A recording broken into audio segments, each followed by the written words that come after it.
Perang Dunia Ketiga versus perpanjangan 3 tahun atau periode ketiga. Intinya semuanya ada tiganya deh. Apapun modelnya ternyata semuanya perang. Yang pertama, perang militer. Yang kedua, perang ego nikmat yang berkuasa. Ingin diperpanjang dengan cara tidak demokratis. Pertama, senjatanya bedil. Yang kedua, senjatanya dengan membentuk opini melalui beberapa pemimpin partai plus pakai media dan buzzer. Partai-partai yang menyadari bahwa dari survei ternyata kepopuleran mereka turun pada panik. Daripada ada pemilu, lebih baik tambah 3 tahun lagi karena itu biayanya murah. Juga pejabat yang banyak melakukan penumpukan kekayaan dengan jabatan dan kebijakan pengen nambah lagi 3 tahun biar bisa tambah banyak menumpuk cuannya, biar bisa tambah banyak menumpuk hartanya yang bisa dibawa ke akhirat buat nyogok malaikat, juga biar cukup waktu untuk menghilangkan jejak penumpukan kekayaan pribadi dan kelompoknya tersebut. Partai besar, 2 yang utama hasil surveinya ternyata tidak turun. Keduanya nggak setuju diperpanjang. Orang mereka bisa berpeluang ambil jabatan tertinggi tersebut, ngapain setuju nambah 3 tahun apalagi 3 periode? Amit-amit jangan sampai begitu terjadi. Begitu kata mereka. Di sisi istana yang penuh dengan puja-puji kepada pejabatnya yang semua informasi harus bagus, merasa tidak ada lawan yang pantas memimpin Indonesia selain orang yang sederhana dan baik. Maka orang di sekelilingnya menambah hembusan puja-puji kepada pemimpin tertinggi. Kenapa nggak 3 periode sekalian? Kalau perlu tambah 3 tahun baru tambah 3 periode. Ini keren toh. 80% suara partai besar di tangan kita. Itulah libido orang di sekeliling yang saat ini menjabat dengan enaknya karena bisa bermain semaunya. Ingin sang pemimpin tertinggi berkuasa terus dan apapun diusahakan. Enak mereka saat ini yang sedang menjabat karena bisa memainkan dalam tanda petik kebijakan-kebijakannya karena sang terpilih, sang tertinggi tidak terlalu detail memahami konteks proyek-proyek dan permainan anggaran anak buahnya. Tapi eits, ntar dulu. 2 partai terbesar teratas suaranya yang kalau di total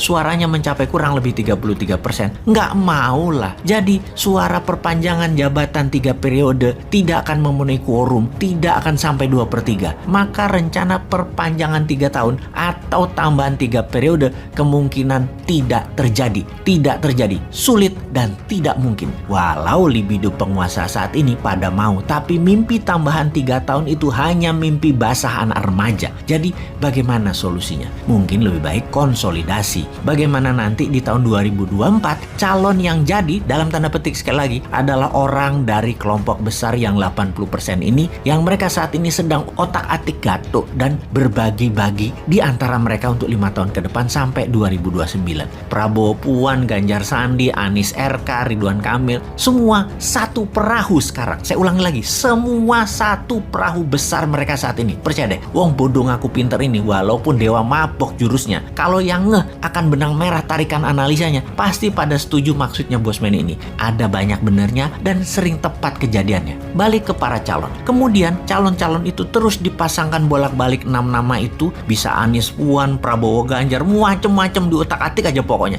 Kompromi-kompromi terus dilakukan. Lobby-lobby, gua dapat apa, gua ngerjain apa, terus diutak-atik. Kalau kita bertanya, mana ada yang mikir misalnya bagaimana minyak goreng murah dan tersedia untuk rakyat di seluruh Indonesia. Segera bagaimana menghindari kenaikan harga dan inflasi akibat perang berkepanjangan dan dunia jadi perang dunia. Bagaimana KKB Papua selesai. Bagaimana melihat KKB ini, adakah intelijen asing bermain karena Barat merasa diambil haknya karena semua proyek mineral diambil ke Tiongkok misalnya begitu. Nggak ada yang analisa begitu. Nggak ada yang mikirin misalnya lagi bagaimana kalau Rusia menang perang dan konsolidasi kekuatan Rusia baru dengan Tiongkok tersebut dan akan menyerang Amerika. Dunia kemudian akan mempunyai 3 aksis, G3, Rusia, Tiongkok, Amerika. Dan bagaimana Indonesia bisa berenang di antara ketiganya tanpa dimakan hidup-hidup dan menjadi pemersatu ketiganya dan menjadi negara lebih besar dari ketiganya. Nggak ada yang mikir gituan, nyampe juga kagak. Mana ada yang mikir sekali lagi. Dan siapa yang mikir seperti itu? Ya hanya Newman yang mikirin langkah-langkah tersebut walau terlihat halu namun arahnya jelas. Kembali ke politik 2024. Apa yang terjadi kalau hanya ada satu pasang calon presiden dan wakil presiden karena sudah terjadi kompromi dan konsolidasi sehingga calon seberang siapapun mereka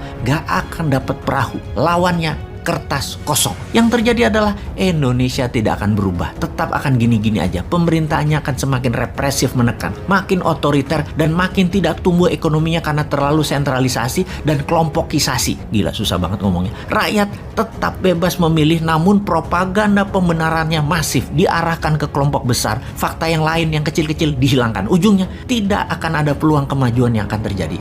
Kok jadi pesimis amat, seakan kalau mereka yang sudah 7 tahun ini menjabat akan membuat Indonesia hartanya hilang. Belum tentu. Buktinya, walaupun semua harga-harga naik, minyak goreng negara penghasil sawit terbesar di dunia hilang dari peredaran, tingkat kepuasan penduduk di atas 70%. Hebat nggak tuh? Mungkin kalau minyak goreng ada, murah, BBM murah, listrik gratis, tingkat kepuasannya 120%, sampai negara tetangga pun puas. Karena kepuasan 70% itu, banyak yang bilang info dari bosman, banyak hoaks, komen-komennya orang mutu, dan cuman ketakutan dari wong bodoh ngaku pinter berasumsi saja. Jadi lanjut deh kalian menjabat, gua mantau perang dunia ketiga aja deh. Mudah-mudahan Putin selon, hajar tembak-tembakin roket ke negara-negara NATO lainnya di perbatasan seberang Ukraina. Pasti ambiar dunia, dan old mind pasti bingung karena perang dunia ketiga terjadi. Ada yang ngomong presiden dipilih 3 periode, itu ada 3 menurut saya. 1, ingin menampar muka saya, ya. Yang kedua, ingin cari muka, padahal saya sudah punya muka. Yang ketiga, ingin menjerumuskan. Hurrah!